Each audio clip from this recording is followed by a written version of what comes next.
Channel open. Welcome back to WeeklyTrek, a proud member of the Tricorder Transmissions podcast network. I am your host, Alex Perry. What's today's date? The date.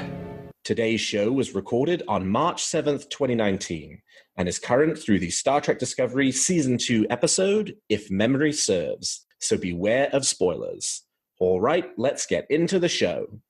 Good day, Voyager, and welcome to A Briefing with Neelix. It's a catchy title, isn't it? WeeklyTrek is a 30-minute news show covering the biggest stories from the Star Trek franchise. We're in a new golden age of Star Trek. There are 4 television shows at some point on the production schedule. We know of at least one more that's almost certainly on the way, and enough merchandise to fill the Bajoran wormhole. So stick with me, and I'll help you sort the real facts from a lot of the Dominion propaganda that you'll find online. But I can't do this alone, and my guest this week is Jessica Shaffalo. Jessica, welcome to WeeklyTrek. Thank you so much for having me. So Jessica, I ask my guests this every week, but I want to know something that's got you excited about Star Trek at the moment. What's got you moving at Warp 10? Well, since it's Thursday, I have to answer that it's the latest Star Trek Discovery episode. Yes. I loved the retro tie-in they did with the unaired original pilot of The Cage. I absolutely love how they tied in Captain Pike's backstory. I liked that they went back to the Talos system. I loved how they redid the Telosians themselves, but I felt like they still kept it really true to the feel of that pilot, and it worked really well with the storyline and just was a great feel for people who are a fan of the original series. It was amazing. And tonight's episode is, not surprisingly, also my choice for something that's got me feeling good about Star Trek this week. There was so much to enjoy about this. It really was a love letter to 54 years of the Star Trek franchise. It felt like this was Star Trek returning to its beginning again in more ways than one. We had Spock, we had Talos 4, we had blue plants, we had the tinny atmospheric noise recreated from The Cage. We had Pike, who I felt like for the first time kind of had a really strong connection with Jeffrey Hunter's portrayal of the character in The Cage. Loved the appearance of the original series footage at the beginning. I think I might have a new favorite episode of Star Trek Discovery, finally knocking New Eden off of the top spot, which has been there for the last 6 weeks. Do you think this might be your favorite, Jessica? Yeah, absolutely. I loved that Pike, who we have seen be so confident. I feel like we're starting to see, some other sides to him with the show, him admitting to Ash Tyler, when he had been in the sort of that time vortex in the shuttle, and then I felt like in this episode, you see his emotional reaction to seeing Vina. So I like that he's getting a little more humanized and not just always being, that strong captain at the helm of the ship. I felt like this episode really helped give a chance to show a different side when she showed up. Also, when he saw Spock again at the end for the first time and they were reunited, I thought that was a really great moment. So overall, I loved this episode to dive us more into Pike's character outside of, just being the captain. And one of my favorite moments from this episode was the Star Trek IV, The Voyage Home caliber joke of say goodbye, Spock, goodbye, Spock. Oh, yes, that was great. Weaving in more and more just great one-liners, whether it's just in the turbo lift or I love that. And it feels so classic Trek. Well, and they're also not afraid to poke fun at themselves. There's also that fun little line around where Burnham says to Spock, do you really think the beard is working for you? Yes. And somehow I feel like those lines, they can come across cheesy, but they never do. I smile every single time, and the actors, they deliver them beautifully. And like you said, they're very self-aware about the jokes, which I think is why they don't come across cheesy. They land well every time. That's right. Well, that is our mini disco trek for the episode, which I'm super thrilled with because this is a big Picard week and not a big Discovery week after last week's news about the renewal for season 3. So let's dive into the week's top stories. There's a war going on, and I'm a reporter. So as I mentioned, this is a huge week in the Picard show. We have new actors cast, we have a director for the first 2 episodes, and we have some detail around the production timeline for the show. So let's take these one at a time, and we'll start off with the biggest news of the week, which is that we have our first 2 confirmed cast members joining Sir Patrick Stewart on the as yet untitled Picard show. And those actors are Michelle Hurd, who you might previously have seen on NBC's Blind Spot and Fox's Lethal Weapon, and Santiago Cabrera, who is no secret to, pun intended, no secret to a secret hideout production, previously been on CBS's Salvation, and was also on HBO's Big Little Lies. We don't know anything more about who the characters they're playing are. The press release did not say which character these actors would be playing, but this is getting really real now, Jessica. I mean, we have actors in confirmed roles. We are staring down the gun at them about to go before the camera and start shooting. Do you know either of these 2 actors? Have you seen any of the things that they've been in? So I haven't seen them in anything other than Santiago Cabrera. I did see him in the show Merlin. And I think what I like, though, is as somebody who I largely restrict my TV viewing to science fiction, which is probably why I haven't seen them. And so for me, I'm excited that they're bringing new, fresh characters in. They're not relying on solely on, next gen actors to come in and support him. I'm looking to see Sir Patrick Stewart bounce off of new people. But because they have such a great TV and movie list behind each of them, I'm hoping it might attract new viewers who maybe aren't Star Trek fans and can't believe that I haven't seen them in anything.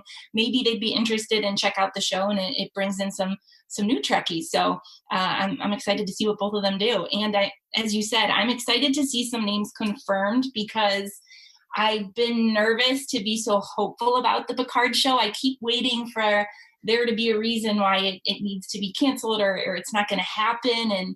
And like you said, it's getting real. They can't take it away from us now. They've got people signed up. So great to see. We are all a little bit traumatized from the Discovery production, in which the premiere was delayed, I think, 3 times in the end, from its initial release date through to when we actually got Star Trek Discovery Season 1. So yeah, I had always had that concern in the back of my mind that, okay, they say it's coming at the end of this year or the beginning of next year, but they said that Discovery was going to come in, I think it was supposed to be like late 2016, and ultimately it didn't premiere until the fall of 2017, which would be nearly a year's worth of delays. So I thought, well, maybe something like that's going to happen. But it seems like that's not the case, and it's all systems go on the Picard show. I guess now they have to make sure they are fitting the production in around when they want Discovery Season 3 to air, when they want Lower Decks to air, when they want Section 31 to air, means that they have less leeway in terms of doing that thing. The only thing that I have seen either of these actors in is Michelle Hurd was one of the original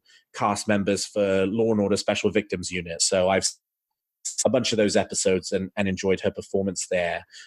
As I said, we have no character details about the characters on the show, but you may have seen circulating around the internet, there is supposedly a breakdown of the sort of 6 or 7 cast members who will be joining Sir Patrick Stewart as Picard, with descriptions, with names and descriptions of those characters. I'm not going to talk any more about that here. There is no real sourcing behind that. Obviously, we know casting's underway because they've casted these 2 characters, but until I see some kind of confirmation around who these actors are playing to match that against the casting breakdown that is circulating, I'm going to take it with a big pinch of salt. I mean, when Ethan Peck was cast as Spock, he was given audition sides that didn't even say that he was auditioning for the role of Spock. So there's definitely a lot of really tight security around the show, and it's entirely possible that the character breakdowns, even if they really are the character breakdowns, aren't actually the characters that these actors will end up playing in order to kind of maintain some of that secrecy. So, Jessica, I don't know if you've seen this floating around on the internet or not, but if you do, I would take it with a big, big pinch of salt. Right. And I think until they release it officially, I don't even like to look at the gossip too much because, you know, it takes your mind in a completely different direction. And before you know it, you've let your imagination get away from you and it's snowballed. And I don't want to be, disappointed, or I don't want to get too attached to one idea or another. I want to be surprised. I think that's the right philosophy. I want to see what they want to show me. I don't want to come into it with too many preconceived ideas of what I want out of it, because inevitably it almost certainly won't match up to that. Though the one thing I will take to my grave is wanting Jonathan Frakes as William Riker reprising his role for at least some cameo in this show. But that's the only thing, I promise. Well, and I feel like there's going to be some great cameos. They can't do the show without it. I mean, Star Trek fans, they know that we are going to demand it. They will hear from us if there's not. And it seems like the cast, they're all on such great terms and have such love for the franchise that I can't imagine there would be many of them who aren't willing, if not chomping at the bit, to at least pop up in the show. So something to look forward to. Yes, this isn't a William Shatner and his castmate situation where by the end of the movies they couldn't stand being in the same room as each other anymore. Yeah. So we have our first actors. We also have our first officially confirmed director. So last week we talked about Jonathan Frakes' comments on a podcast around how he was expecting to direct an episode of the Picard show, but there's been no official confirmation that that's happening, though since he said it, that almost certainly means it's happening. But we did get our first official announcement of a director for the Picard show. Director Hanelle Culpepper, who actually directed Vaulting Ambition from the first season of Star Trek Discovery, will be directing the first 2 episodes of the Picard show, which makes me think it's probably a 2-parter. She's actually the first woman to direct a Star Trek pilot, and I think she's the first person of color to direct a Star Trek pilot as well, which I think is fabulous because this franchise has done a lot to push the boundaries of providing opportunities for people from all kinds of diverse backgrounds, both in front of and behind the camera. So very, very exciting that they chose Hanelle to kind of kick us off with showing us the return of Sir Patrick Stewart to television. And I have to say, I thought Vaulting Ambition was really well directed. That final sequence where Burnham says, "I don't think my captain's from my universe, I think he's from yours," was really, really well done. And if Hanelle can bring that kind of energy to this show and innovative directing style, I think we're in for something really, really special. Jessica, what do you think about this? So I'm really excited as well, because I think sometimes we almost take for granted that Star Trek is such a groundbreaking franchise, and it has been since its inception, where it's had a lot of firsts, particularly in terms of representation. And so it's always a nice jolt to hear another new first that the show is still able to do here in 2019. I love that they're not resting on their laurels, right? They're still trying to find ways that they can be progressive and give us a treat. And I agree. I actually really liked Vaulting Ambition. And I have to say, if you're directing an episode that has a mirror universe tie-in, you'd have to have some skill. And she certainly handled it skillfully, because there are so many nuances in not only how it's shot, but how characters are bouncing off of each other, because they're acting often, even they're trying to fit into that Terran Empire. So if she had any hand in how that episode turned out, I'm not worried about her taking the helm for Picard. Agreed. It's actually one of my favorite episodes of the first season, because I totally did not see the Mirror Lorca reveal coming. I remember after episode 8, when people started talking about it, I was like, no way that's going to be the case. And then Vaulting Ambition happened, and I was like, oh my goodness, this is amazing. So that actually is one of my favorite episodes of season 1. Yeah, absolutely. Because, they really tricked us into liking Lorca. I feel like normally you can get a good feel for a character, and, they can make things ominous and you feel like something bad's going to happen. But man, I got attached to Lorca right away in the show. And there's so many ways that they really make him endearing to you. That surprise, same thing. I didn't see it coming. It really hit me. So great episode. Great episode. So from both of us, a huge good luck to Hanelle Culpepper as she prepares to start shooting the as yet unnamed Picard show on what we believe will be April the 14th, and where we believe will be at the Santa Clarita Studios in Santa Clarita, California, which is about 35 minutes north of Stage 18 of Paramount Pictures, which was where the bridge set for The Next Generation stood for 7 years, and that stage was in use from the motion picture pretty much all the way through the end of Enterprise. So not quite in Los Angeles itself, but Santa Clarita is a big area for Hollywood filming. We've known for a couple of months that the Picard show was not going to film in Toronto like Star Trek Discovery, that as a result of a large incentive package that the California government put together, that the studio had agreed to shoot it in California. Wouldn't be surprised if Sir Patrick Stewart had something to do with encouraging the studio to shoot it there, because I know he has a home there. And according to Production Weekly, the estimated start date for shooting the show will be April the 14th, which is right around the corner. Super exciting. The other really interesting thing about the Production Weekly listing for the Picard show is that it actually gives the show a name.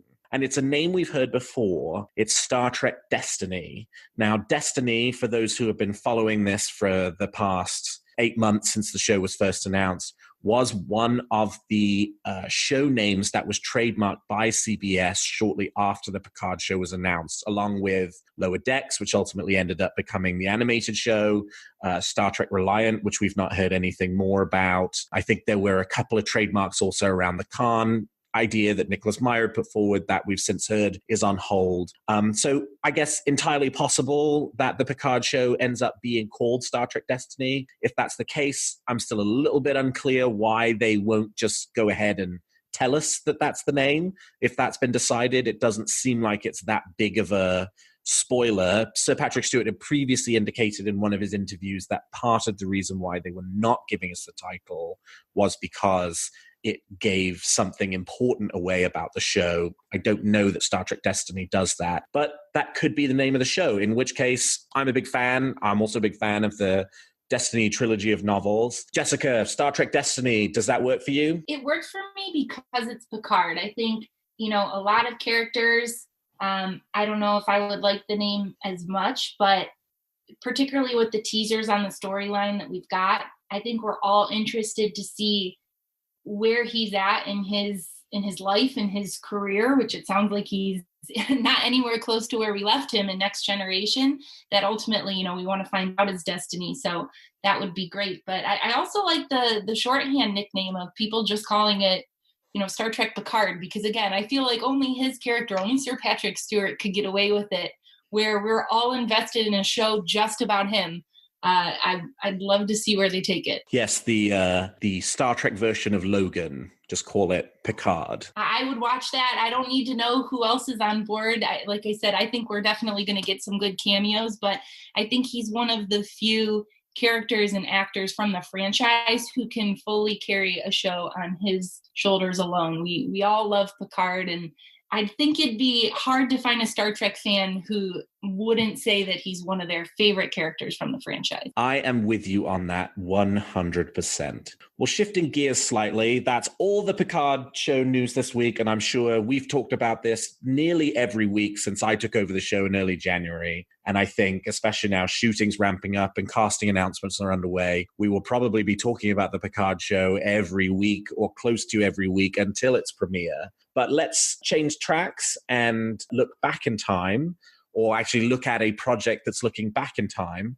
That's the Deep Space Nine documentary. So this documentary, which is being put together by Ira Stephen Bear, who was the executive producer for Star Trek Deep Space Nine, which was meant to come out last year for the 25th anniversary of the show, and did receive its premiere at Destination Star Trek last year in the UK, and there was a kind of premiere screening in New York and Los Angeles, but there's not been a public release yet. We got an update this week on the status of finishing off the documentary. So because it's premiered, we know that it's done. So what's the holdup? Why have the other crowdfunding backers not seen it yet? Why has there been no public release? Well, it turns out it is for the same exciting reason that we've known about for the last few months, which is that they are in the process of upgrading all of the episode clips included in the documentary from standard definition to high definition. So the original series, The Next Generation, and Enterprise have had high definition releases for the original series, and particularly for The Next Generation, those were really significant and very expensive endeavors. We have never gotten a high definition upgrade for Deep Space Nine and Voyager, which if we want to skip ahead to my wish list, one of them would be, let's get Deep Space Nine in high definition. And we will get a little bit of Deep Space Nine in high definition as a result of this documentary. So when they first announced it, they said it was their hope that they could include some maybe short episode clips that were in high def. But thanks to the massive support from the Star Trek fan community, and including an additional small fundraiser that they did specifically for the high definition piece of it, they have the funds and are now working with CBS Digital to ensure that every episode clip in the documentary will be in high definition. And that's extremely exciting. And for me, worth the wait. So according to this latest update, they're currently working on the last batch of clips to integrate into the documentary. And once that's done, they promise us that before the end of the month, we will have more of an update on when the rest of us can expect to see it. And I'm really excited. The reactions that I heard from folks who saw it at the premiere events were really, really positive. I think this is going to be really great. It's clearly a labor of love for Ira Stephen Bear. Jessica, are you excited for the DS9 documentary? Alex, I've been trying so hard not to jump in while you're talking because, to be honest, this is the most exciting news for me. I'm a huge Deep Space Nine. Yeah, it's good. I actually was, like many fans, I was a backer within the first 24 hours when I heard they were raising money for the documentary, because I need to see it. I need to see it as soon as possible. And it's been so hard to be patient, particularly because there really hasn't been many updates. There's a length of time between the ones we get, and there hasn't been a lot of updates in the portal that backers, can log into. And so I think the first date they promised or they were hoping for was, I want to say, February of last year. And so I'm eagerly awaiting that final date like everyone else, but I can't be too upset if they're making these scenes in HD, because I understand why they can't make Voyager and Deep Space Nine in high def. I looked into it because I was very irritated they're not available on Blu-ray. And I guess it really just comes down to the type of film that was used at that time, and can't blame them for that. It seems like a pretty legitimate reason. It would just take too much time and money to try and remaster the type of film. So if we're getting, even a few scenes, let alone it seems like they're going to be doing, 20 minutes plus, it's going to be worth the wait. So can't wait. I hope we get some more updates soon, some more teasers, and I want to see it. So let's go. Let's go. That's right. And fingers crossed they will keep their "we promise to give you more information by the end of the month" timeline, so that we can finally get an idea of when we'll see this. Because I'm like you, I'm so excited for it. I'm barely hanging on. I totally understand and appreciate why it's taken a really long time for it to come out. I'm well past ready, and it sounds like you are too. Absolutely. But I do love how Deep Space Nine seems to be a bit divisive among Star Trek fans. But the people who love it, we absolutely love it. And I love how quickly they were not only able to hit the fundraising goal for the documentary, but to really exceed it and to hit a lot of their further reaching goals. And so I just got to think the end product is really going to reflect that. And obviously it's something that so many people want and are excited for. And I think that's awesome. And hopefully there will be a Voyager documentary right around the corner after that. Take my money. I'm in. Absolutely.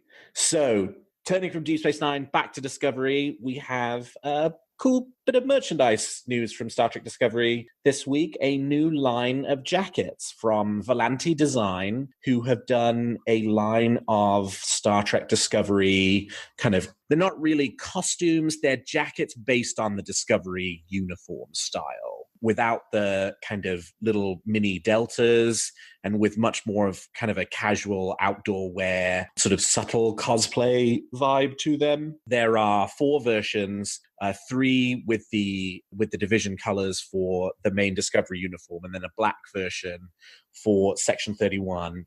The company had previously done a line of next generation style biker jackets that were also pretty cool. But the one thing I will say is this will cost you a pretty penny. They look like they're very high quality jackets, and the price matches that because they will be around $300 to get your hands on one of these jackets. Jessica, do you think you'll be buying one of these jackets? Alex, I gotta be honest, I'm not going to, and I hate to I hate to rain on the parade on these jackets, but they're absolutely beautiful. And I will say, if you read the interview with the designer, you can tell they're a true fan. I love the passion and the thought that they put into this jacket. They didn't want to crank something out cheap that just knocks off Discovery. You can really put a lot of thought into the design and how to capture a lot of the feel of the Discovery uniforms while making it something more wearable on a day-to-day basis. But if I'm going to spend $330 on a jacket, I'm going to want something that's more screen accurate, that I can use for cosplay. So I like the intention of this being something that's more of streetwear, but then I'm going to need the price tag to be more on par with the type of streetwear I would buy.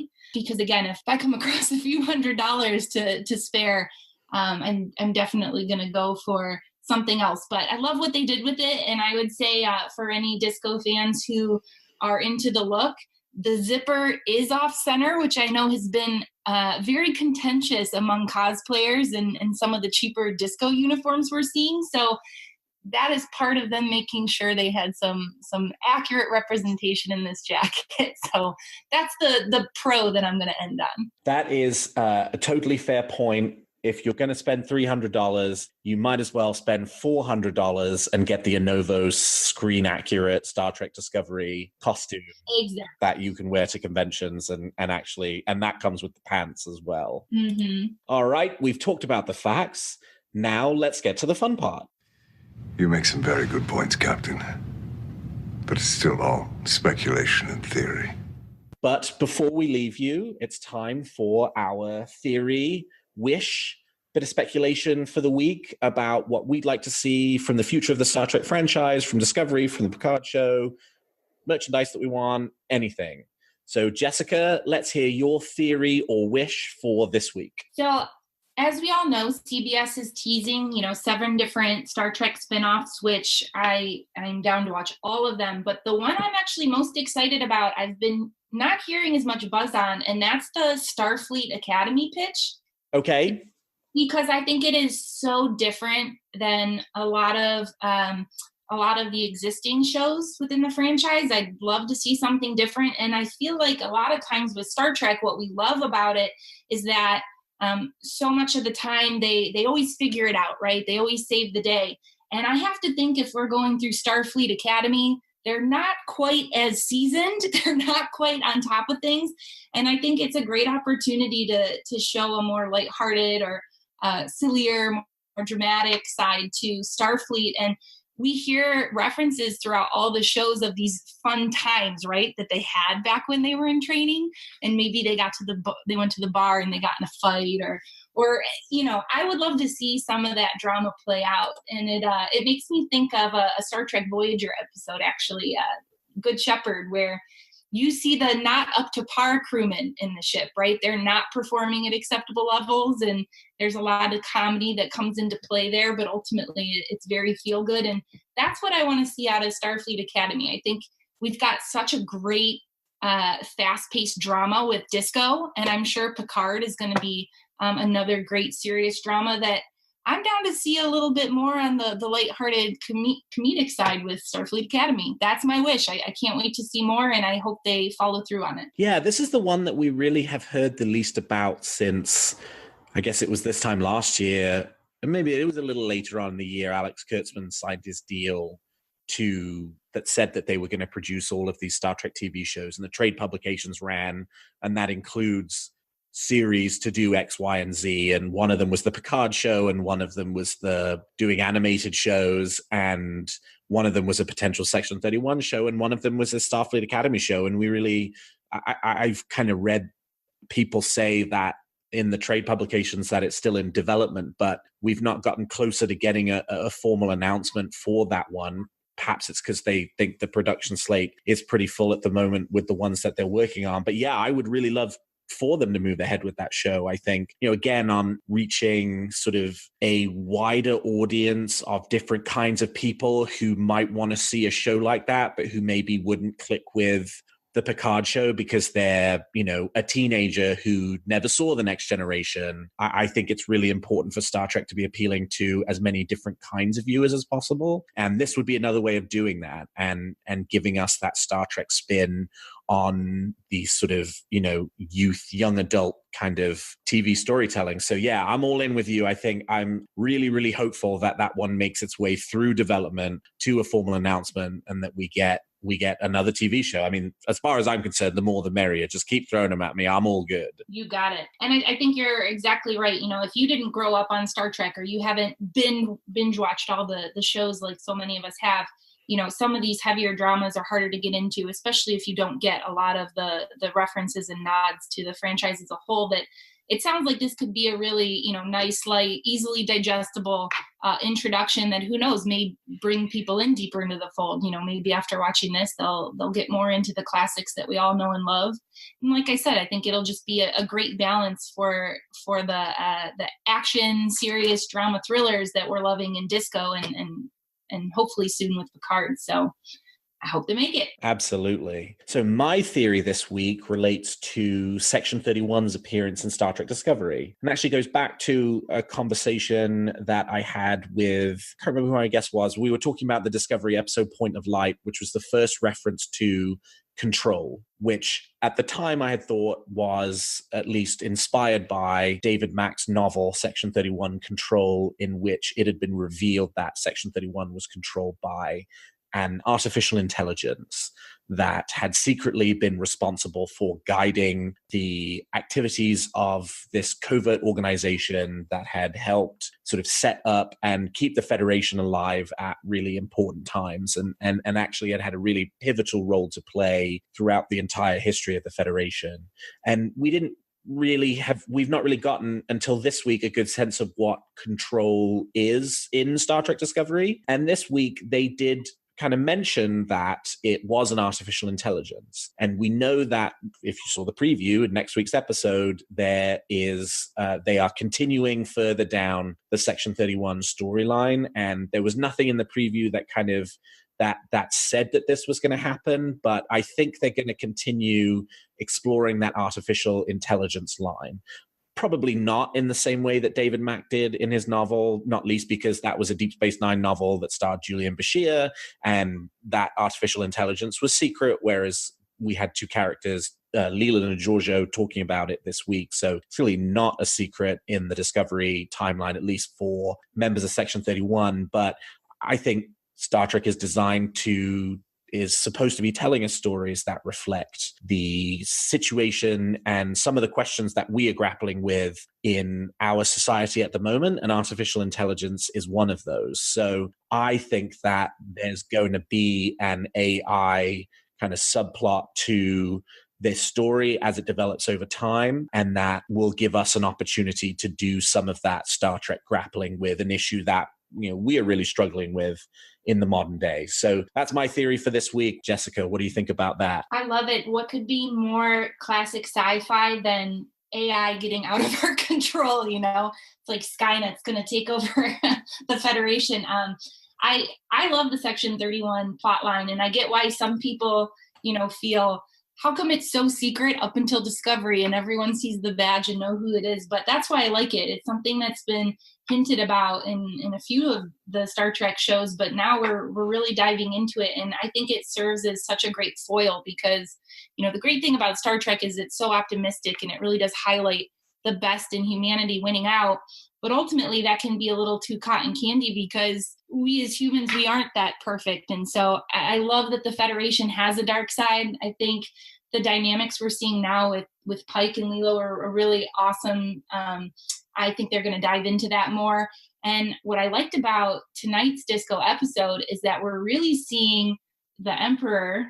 She's really making a play for power in Section 31, which I think is really going to tie into the spin-off show, that she's not playing by the rules. She's not submitting to the captain. She's digging up dirt. She's already wheeling and dealing. So I'm excited to see how that plays out and how they spin her off into her own show. I think she's a great character, and there could not be a better backdrop for how they've set her character up in the show. So much to look forward to. Do you have a theory or wish for Discovery or the future of the franchise that you'd like to share? Tweet them to me at WeeklyTrek, and I might feature your theory in a future episode. Well, that's all the time we've got for this on this week's episode of Weekly Trek. Thank you so much to my guest, Jessica Shaffalo, for joining me today. Jessica, how can people contact you if they want to continue the conversation? You can find me at Jessica Shaffalo on Twitter. That's where I'm talking to a lot of fellow Star Trek fans. Or you can find me on Instagram at Troubles with Tribbles. And I'm excited to tell you guys, I actually booked my ticket for Star Trek Las Vegas this year. Oh, yay! Yes, it's coming together for me.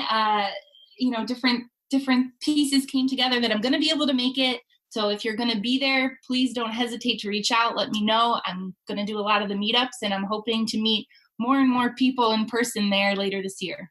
Oh, that's fabulous. Well, I look forward to meeting you there. Wonderful. Thanks so much for having me, Alex. Of course. You can find this show on Twitter at WeeklyTrek and me at Alexander T. Perry. And if you enjoy the show, please consider leaving us a 5-star review on your podcast player of choice.